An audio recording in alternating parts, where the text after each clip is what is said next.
Okay, good afternoon. Sorry I'm so late today.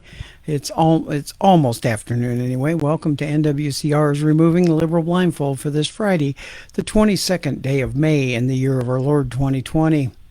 The domestic terror group Black Lives Matter still continues to call for the massacre of white people, and Obama never put them in their place. As the hateful rhetoric on the left continues to metastasize, another horrifying hate crime against a white teenager is coming to light that the liberal media has tried frantically to keep buried. This one from Daily Headlines is titled, "White Teen Gang Raped by Obama's Thugs, Corpse Fed to Wild Animals," written by Bell on May the 15th. And now for what is going on.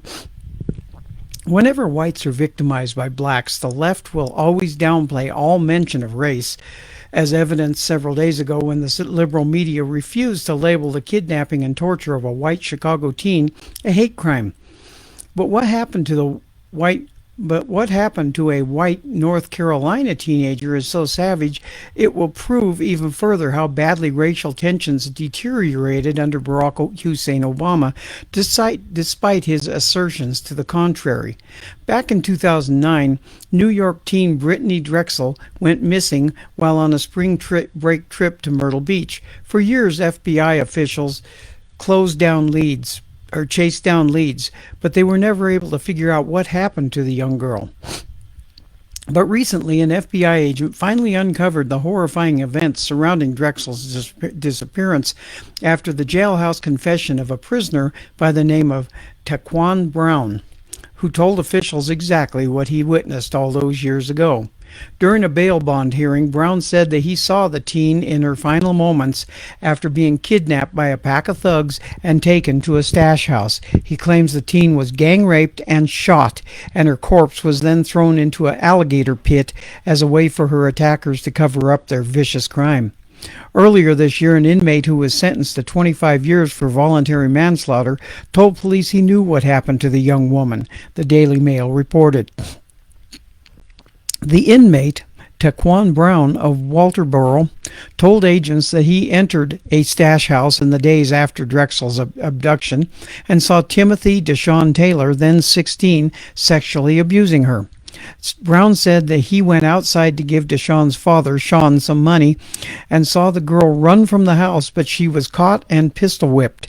According to Brown, she was then dragged back into the house, and Brown said he heard 2 gunshots and later saw the girl's body wrapped up and taken away.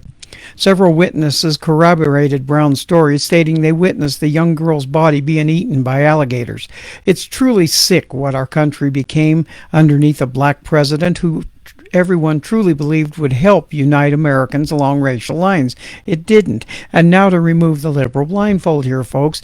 During the time the Obama administration and the 8 years they were there, Americans were told constantly that having a black president finally made it so that we could get over the racial problems of the past and leave them behind.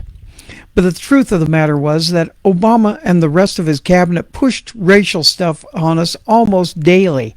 We have to remember Trayvon, who was killed, and Obama said he could have been his own son, fueling the racial divide that in this nation has gotten worse as the years went by. Ferguson, Missouri, and the white cop who shot the gentle giant, as the media called him.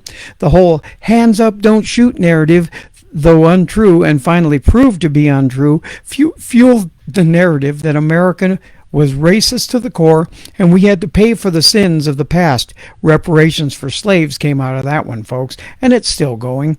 Now we have this story from the news just a few days ago where the Black Lives Matter movement claims another white life in a very horrible way.